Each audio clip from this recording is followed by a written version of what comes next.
Hello students, अभी हम लोगों ने पहले प्रीवियस लेक्चर में किया था मल्टीपल पॉइंट लोड चल रहे हैं। ठीक है, रोलिंग लोड हमारे क्या है, पॉइंट लोड है। एक पर्टिकुलर सेक्शन पे हम लोगों ने क्या फाइंड आउट किया, मैक्सिमम बेंडिंग मोमेंट। अब हमारा आता है कि यूडीएल के केस में क्या होगा। आपका यूडीएल का केस है। यूडीएल के केस में आपके दो केस बनते हैं। ये आपका क्या है, ये गर्डर है आपका, ये कोई स्पान दे रखा है, ठीक है, एल स्पान है। आपके दो केस बनते हैं। दो केस कौन से बनते हैं? फर्स्ट है लोड, लेंथ ऑफ लोड,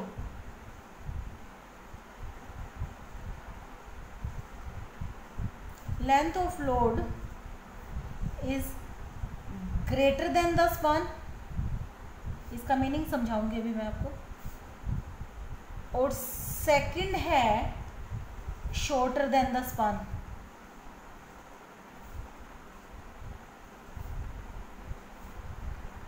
देखिए, कई बार क्या होता है, बड़े बड़े व्हीकल्स होते हैं। बड़े बड़े व्हीकल्स का मतलब क्या है कि जैसे ये मेरा कोई गर्डर है, बड़े व्हीकल है, इस एंड पे ब्रिज होते हैं ना, जैसे इस एंड पे मेरा शुरू हुआ और ये इतना बड़ा है कि ब्रिज से बाहर निकल गया। इसके कुछ व्हील्स हैं वो बाहर निकले। बड़े बड़े ट्रक नहीं होते, जैसे ट्रेन है, फॉर एग्जांपल ट्रेन ही ले लो आप। ट्रेन क्या होगी, ट्रेन अपने जो अपना ब्रिज बना हुआ है इस ब्रिज की लेंथ को पूरा कवर कर लेगी। खूब काफ़ी बड़ी होती है ट्रेन, ठीक है। सेकंड केस के अंदर हमारा आता है कि शॉर्टर देन द स्पान, यानी कि वो कहीं कहाँ प्लेस करें उसको भी इस किसी पर्टिकुलर सेक्शन पे मैक्सिमम बेंडिंग मोमेंट आ जाए। तो फर्स्ट केस तो बिल्कुल आसान है। फर्स्ट केस के अंदर तो क्या होगा कि ये आपका गर्डर है, इस गर्डर के अंदर पूरा ही कवर कर लेगा वो, लॉन्गर देन द स्पान है। ये बाहर निकल रहा है, बाहर वाले को तो हमने कंसीडर ही नहीं करना, क्योंकि बाहर तो हो सकता है ये मतलब अर्थ के ऊपर ही बनी हुई कोई ट्रेन हो अपनी। मुझे तो ये हमने आर्टिफिशियल तो ये बना रखा है, हमने ये वाला ब्रिज बना रखा है। इस ब्रिज पर मैक्सिमम बेंडिंग मोमेंट चाहिए। यहाँ पे मेरा कोई पॉइंट है डी, इस सेक्शन पे उसने पूछा था, ये मैं ए ले लेती हूँ, ये मैं क्या ले लेती हूँ, बी ले लेती हूँ। तो लॉन्गर देन द स्पान के अंदर तो कोई प्रॉब्लम ही नहीं है। हम लोग क्या करेंगे, वही प्रोजेक्शन लेंगे। सबसे पहले प्रोजेक्शन लेके और ये क्या कर देते हैं हम लोग, ये निकाल लेते हैं। तो इसकी वैल्यू क्या आती है, ए बी बाय एल आ जाती है।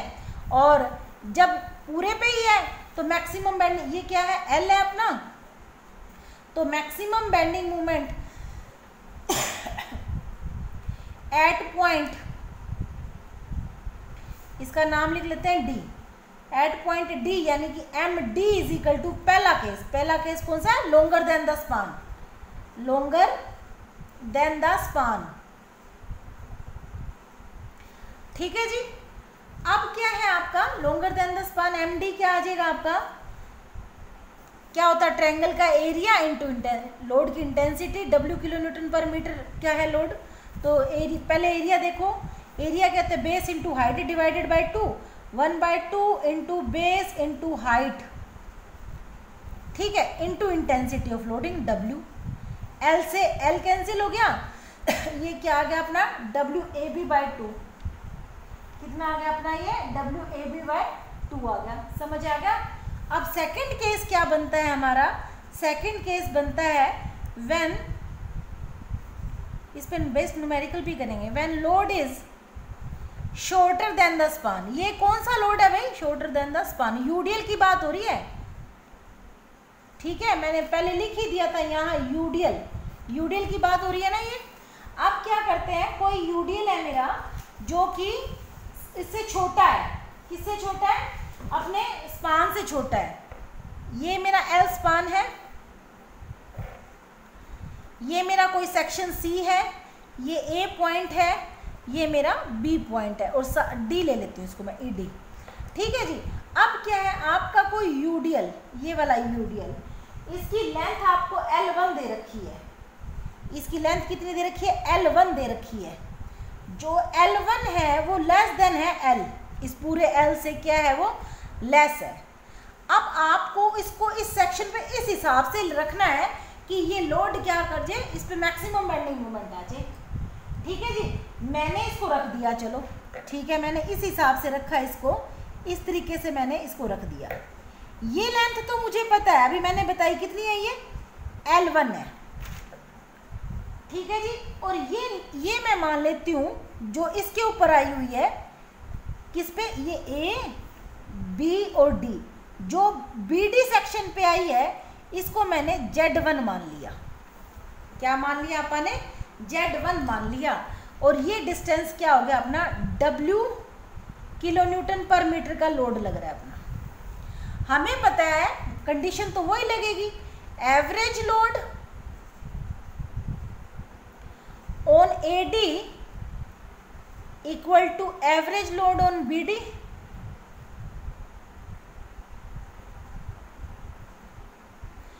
अब देखिए एवरेज लोड इसके ऊपर कितना होगा, टोटल लोड कितना है इसका, W इंटू Z1 है, बोलो W इंटू Z1 है, और लेंथ कितनी है इसकी, B है। समझ आया, इस पे कितना होगा, ये डिस्टेंस कितना हो जाएगा, यहाँ से यहाँ तक कितना डिस्टेंस हो जाएगा, टोटल L1 है, L1 में से Z1 माइनस कर दूंगी या Z माइनस कर दूंगी, क्या माना है, Z1 माना है अपन ने, तो Z1 माइनस कर दूंगी, या Z मान लो, Z1 मान लो, जो भी मर्जी मान लो, चलो Z1 मान लिया मैंने। तो ये क्या हो जाएगा, L1 माइनस Z1 कर दिया, तो बोलो ये डिस्टेंस आ गया, ये वाला डिस्टेंस क्या है, L1 माइनस Z1 है या नहीं है, ये इंटू W कर दूँ तो टोटल लोड आ गया, डिवाइडेड बाय A कर देंगे तो क्या आ जाएगा, बोलो भाई क्या आ जाएगा अपना, एवरेज लोड आ गया। इस पे W से W कैंसिल आउट हो गया, यहाँ क्या आ जाता है, L1 माइनस Z1, ठीक है, बाय A, और ये इधर आके क्या हो जाएगा, minus Z1 divided by B। मुझे किसकी वैल्यू निकालनी है, Z1 की वैल्यू निकालनी है, इक्वल टू 0।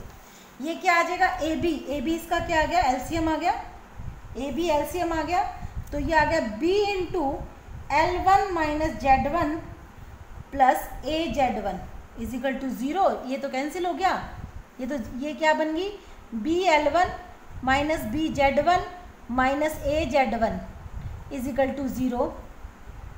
तो Z1 minus A plus B, और ये क्या है, BL1, ठीक है जी। आप क्या करेंगे, BL1 is equal to Z1 A plus B आ जाएगा, तो Z1 इज इक्वल टू क्या आ जाएगा, BL1 A by A plus B।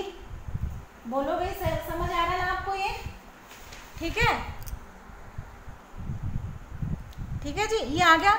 मुझे पता है A प्लस B किसके इक्वल है, A प्लस B किसके इक्वल है, अपना L के इक्वल है, तो मैं इसको ऐसे लिख सकती हूँ, Z1 is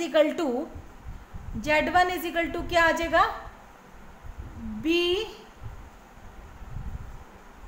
L1 divided by L, यानी कि L1 बाय LB आ गया।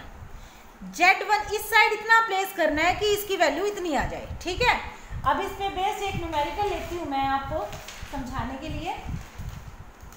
एक आपका 80 किलो न्यूटन का यूडीएल है जी, कितने किलो न्यूटन का यूडीएल, आपका 80 किलो न्यूटन पर मीटर का यूडीएल है, ठीक है। एक स्पान दे दिया आपको, एक गर्डर दे दिया आपको, उस गर्डर की लेंथ है आपकी 12 metre.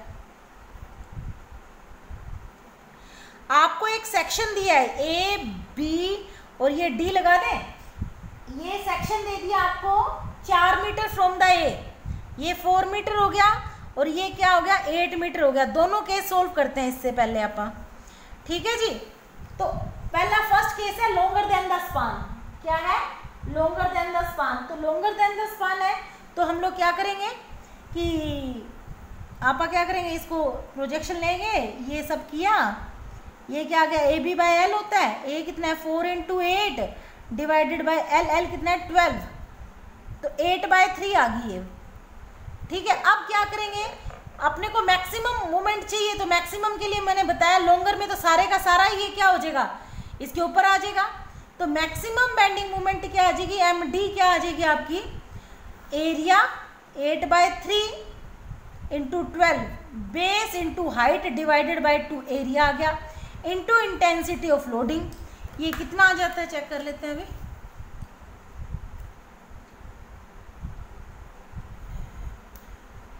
Eight into 12 divided by 6 into 80, ये आ जाता है मेरा 1280 किलो न्यूटन मीटर।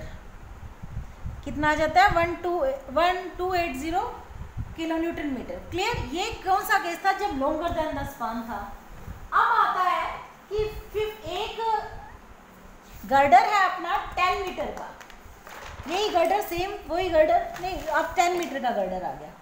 ठीक है जी, एक 10 मीटर का गर्डर है। ठीक है जी, मैंने ले लिया 10 मीटर का गर्डर। ठीक है, 10 मीटर का गर्डर आपका, और उसके ऊपर 50 किलो न्यूटन पर मीटर की लेंथ से एक 8 मीटर की लेंथ का एक 50 किलो न्यूटन पर मीटर की है इसकी इंटेंसिटी। इस लोड को इस तरह प्लेस करना है। ये आपका सेक्शन दे रखा है 4 मीटर पे,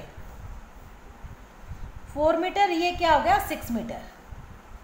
इसको इस तरह प्लेस करना है कि हमारी मैक्सिमम मूवमेंट आ जाए। आपको पता है, मैंने अभी आपको करवाया था कि हमें, ये मेरा सेक्शन है, इस सेक्शन से इधर कितना जाए, ये उस वैल्यू को क्या लिया था हमने, Z1 लिया था। बोलो लिया था कि नहीं लिया था।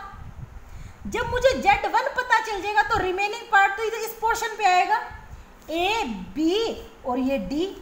Z1 किसके इक्वल था, Z1 अभी अपन ने प्रूव किया L1 bye LB, L1 bye LB अभी हमने पीछे प्रूव किया है।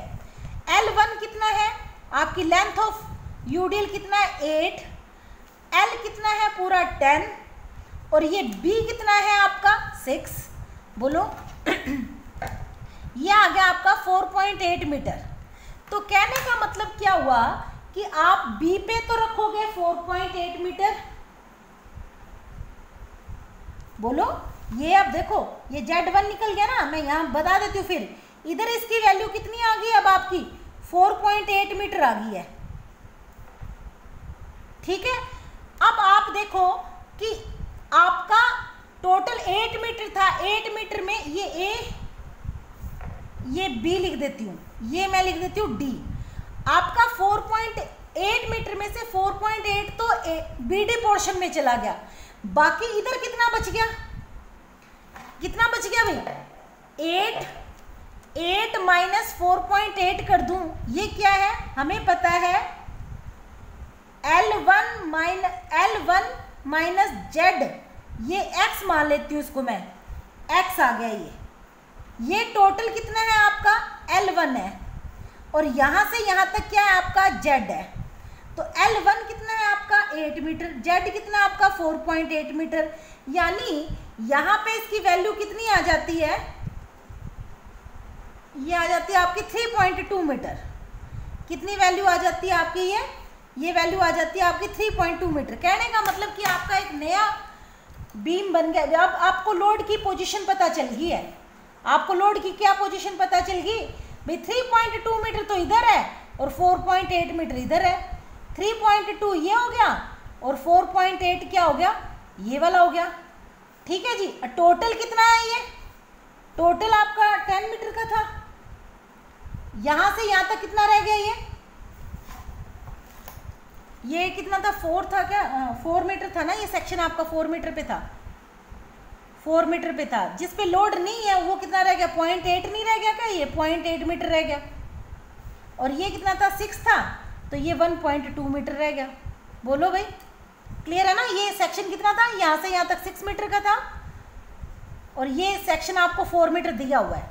आपने कुछ नहीं करना, डायरेक्ट आपने क्या करना है, वही पहले ILD वाला बना के, ये क्या होता है AB बाय L होता है, A आपका 4 है, L आपका 6 है, ये 10, B आपका 6 है, तो ये आ गया आपका 2.4 ऑर्डिनेट आ गया आपके। अब ये ले लेंगे अपन, और इधर से क्या ले लेंगे, ये चीज़ ले लेंगे। बोलो ले लेंगे कि नहीं लेंगे, ऑर्डिनेट इनकी क्या निकाल ली, मैंने प्रोजेक्शन उतार ली। अब आप क्या करेंगे, जब मैंने प्रोजेक्शन उतार ली इनकी, तो हम लोग क्या करते हैं, इनकी वैल्यू इनको फाइंड आउट कर लेते हैं। कैसे फाइंड आउट करेंगे भाई, ये देखो ये कितना है 3.2 मीटर है, ये आपका 2.4 मीटर था, यहाँ कितना है, ये 4.8 है। तो पहले बड़े का ये निकालना है मेरे को, मैं इसको एक्स ए मान लेती हूँ। बड़े का छोटा 2.4 divided by A is equal to बड़ा कितना है 4 मीटर डिवाइडेड बाय छोटा कितना है 0.8, यानी ए इज इक्वल टू क्या आ जाएगा 0.8 divided by 4 into 2.4, cross multiply कर दिया, ये आ गया 0.8 इंटू 2.4 डिवाइडेड बाय 4, ये वैल्यू आ जाती है आपकी 0.48। ये वैल्यू कितनी आ जाती है 0.48। इसी तरह आप इसकी वैल्यू निकाल लोगे, इसको b मान लो, बड़े का छोटा ये कितना है 2.4 divided by b is equal to क्या आ जाएगा, ये कितना है बड़ा कितना है 6 डिवाइडेड बाय 1.2, यानी b इज इक्वल टू क्या आ जाएगा 1.2 डिवाइडेड बाय 6 इंटू 2.4, ये आपका आ जाता है 1.2 डिवाइडेड बाय 6 इंटू 2.4, ये भी आपका 0.48 आ जाता है, ये भी कितना आ जाता है 0.48 आ जाता है। ठीक है, अब आप क्या करोगे, ये भी एक ट्रेपेजियम बन गया, ये भी एक ट्रेपेजियम बन गया। टोटल लोड, टोटल एरिया, इसका नाम लिख लो ABCD। Total area MD is equal to क्या होता है, total area into intensity of loading. बोलो भी होती है कि नहीं होती। ये केस मैं आपको करवा रही हूँ ध्यान से। अभी इसका जो एक लोड और आएगा, दो क्वेश्चन है वो आपको खुद को सोल्व करने हैं। ठीक है जी, समझ आ रहा होगा शायद आपको ये सब चीज़ें। तो एरिया कैसे निकालेंगे आप, पहले इस ट्रेपेजियम का इस एक पार्ट का निकाल लेते हैं, इस पार्ट का निकाल लेते हैं, दोनों को ऐड कर देंगे, आ जाएगा पैरेलल साइड्स का सम। पैरेलल साइड्स का सम क्या हो जाएगा 0.48 प्लस 2.4, ठीक है, इनटू हाइट कितनी है, इन दोनों के बीच की लेंथ कितनी है 3.2 डिवाइडेड बाय 2, ये आ गया एरिया फर्स्ट का, प्लस ठीक है ये कितना आ जाएगा वही पैरेलल साइड्स का सम 2.4 प्लस 0.48 डिवाइडेड बाय 2 इंटू बीच का डिस्टेंस कितना है इसका 4.8। ठीक है, ये टोटल एरिया आ गया। एरिया देखते हैं आप कितना आता है, ये सारा 3.2 divided by 2 1.6, 0.48 2.4, 0.48 plus 2.4 into 3.2 divided by 2, ये वैल्यू आती है 4.608 प्लस ये और देख लेते हैं 2.4 प्लस 0.48 डिवाइडेड बाय 2 इंटू 4.8, ये वैल्यू आती है मेरी 6.912, यानी कि टोटल को जब ऐड कर देंगे 4.608, ये वैल्यू आ गई अपनी 11.52। ये तो एरिया आ गया 11.52, क्या आ जाता है मेरा एरिया इनटू क्या करते हैं आप, ये एरिया आ गया, ये क्या आ गया area into intensity of loading. Intensity क्या थी, इंटेंसिटी क्या 80 किलो न्यूटन की, नहीं 50 की थी इसकी, तो इसकी क्या थी 50 किलो न्यूटन पर मीटर का था इसका, इनटू 50 कर दो तो कितना आ जाएगी, इनटू 50 कर दी अपन ने, ये आ गई 576 किलो न्यूटन मीटर। ये आपको अच्छे से समझ आ गया होगा, अब आप अच्छे से इसके क्वेश्चंस कर सकते हो। ठीक है, क्लियर बात।